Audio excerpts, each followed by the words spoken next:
ஓம் சாந்தி. நுங்கம்பாக்கம் சென்டரின் சேவை செய்திகள். சம்பத்திய ஆண்டை முன்னிட்டு பிராமணர்களின் சுய உன்னதிக்காக 108 நாட்கள் அனுபவ பட்டி நுங்கம்பாக்கம் சென்டரில் நடத்தப்பட்டது.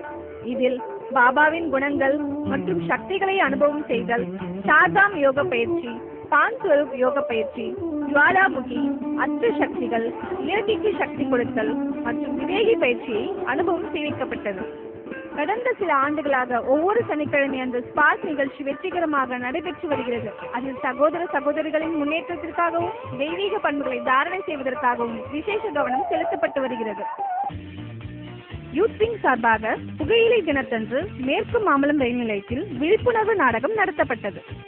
ரீச் இந்தியா நிறுவனத்தில் பணிபுரிபவர்களுக்காகவும் மற்றும் தனியார் பள்ளிகளில் உள்ள ஆசிரியர்களுக்காகவும் ராஜயோக தியானத்தை பற்றிய அறிமுகமும் பயிற்சியும் அளிக்கப்பட்டது. சூளைமேட்டில் அண்ணாமலையாரின் சிவலிங்க தரிசனமும் பலவீனங்களை அர்ப்பணம் செய்யும் மகாஞான வேள்வியும் நடைபெற்றது. இதனையடுத்து அந்த பகுதியில் புதிதாக 3வது கீதா பாடசாலை துவக்கப்பட்டது. நுங்கம்பாக்கம் சென்டரில் 108 சுமங்கலி பெண்களுக்காக விளக்கு பூஜை நடத்தப்பட்டது. அவர்களுக்கு ஆத்மா பரமாத்மா பற்றிய ஞானமும் இறை நினைவு பரிசும் வழங்கப்பட்டது. ஆழ்வார் திருநகரில் கிருஷ்ண ஜெயந்தியை முன்னிட்டு ஸ்ரீ கிருஷ்ணரின் தத்ரூப காட்சியும் மற்றும் படவிளக்க கண்காட்சியும் நடத்தப்பட்டது.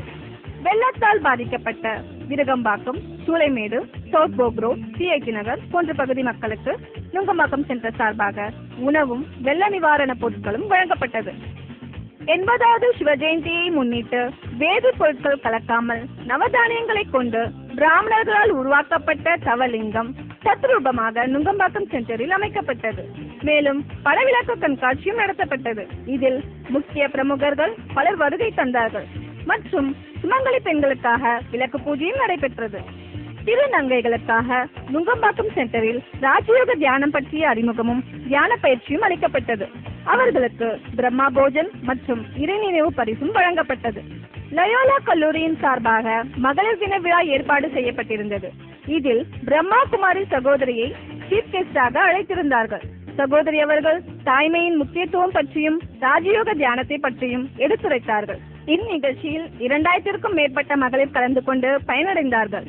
வருடம் முழுவதும் வாரம் இருமுறை கோவில்களில் படவிளக்க கண்காட்சி நடைபெற்று வருகிறது. மொபைல் வேன் சேவை தற்பொழுது ஒவ்வொரு பகுதியாக சேவை நடைபெற்று வருகிறது. அந்த பகுதிகளில் இறைவன் அவதரித்து விட்டார் என்கிற சிறிய விளம்பர பலகை அனைத்து வீதிகளிலும் வைக்கப்படுகிறது. இந்த சேவை மேலும் தொடர்ந்து நடைபெறும். நுங்கம்பாக்கம் சென்டர் சார்பில் ஜனனி சகோதரி அவர்கள் 3 தமிழ் பாடல்கள் மற்றும் 1 இந்தி பாடலுக்கு இசையமைத்து பாடியுள்ளார். இதில் VK குமார் சகோதரர் அவர்கள் தமிழ் பாடல்களை எழுதியுள்ளார். அழகிய ஜோதியாயன் சிவ தந்தை பிரம்மத்தில் விதையாய் ஒளிர்கின்ற விந்தை மௌனத்தை கலைத்தொரு மந்திரம் சொன்னாய் மரணத்தை வென்றிடும் மார்க்கத்தை தந்தாய். ஓம் சாந்தி.